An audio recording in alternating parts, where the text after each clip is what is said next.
Hello বন্ধুরা, তো দেখো আমার ফ্লিপকার্ট থেকে আরেকটা অর্ডার এসেছে। তো অর্ডারটা কি হতে পারে তোমরা গেস করো, ঠিক আছে? আর আমি আমার ছেলেকে বললাম তুই ওপেন কর, যেহেতু আমি আতুর ঘরে আছি, আমি এখন হাত দিতে পাবো না, মানে ছুঁতে পাবো না, তার জন্য আমার ছেলেকে বললাম ওপেন করতে। তো আমার বড় ছেলে ওপেন করছে জিনিসটা। তো চলো, তোমাদের থেকে আমি বেশি এক্সাইটেড। তো এটার মধ্যে আছে লিপস্টিক সেট, আশা করি অনেকেই বুঝতে পেরেছো।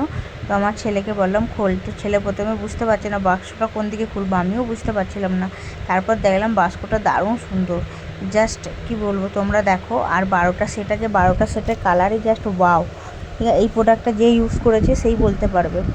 আর এই প্রোডাক্টটা প্রচণ্ড ট্রেন্ডিং চলছে, আর তোমার রিভিউ দেখলাম খুব ভালো, যার জন্য আমিও একটা অর্ডার করে নিলাম। যেহেতু সবাই ইউজ করছে, আমি বা কেন করবো না, তাই আমিও অর্ডার করে নিলাম। আমার তো খুব ভালো লেগেছে, তোমাদের কেমন লাগলো কমেন্টে জানাবে। তো ছেলেকে বললাম লিপস্টিকটা খুলে খুলে হাতে লাগিয়ে দেখ কালারগুলো কেমন, যেহেতু ভালো না হলে আমাকে আবার রিটার্ন করতে হবে।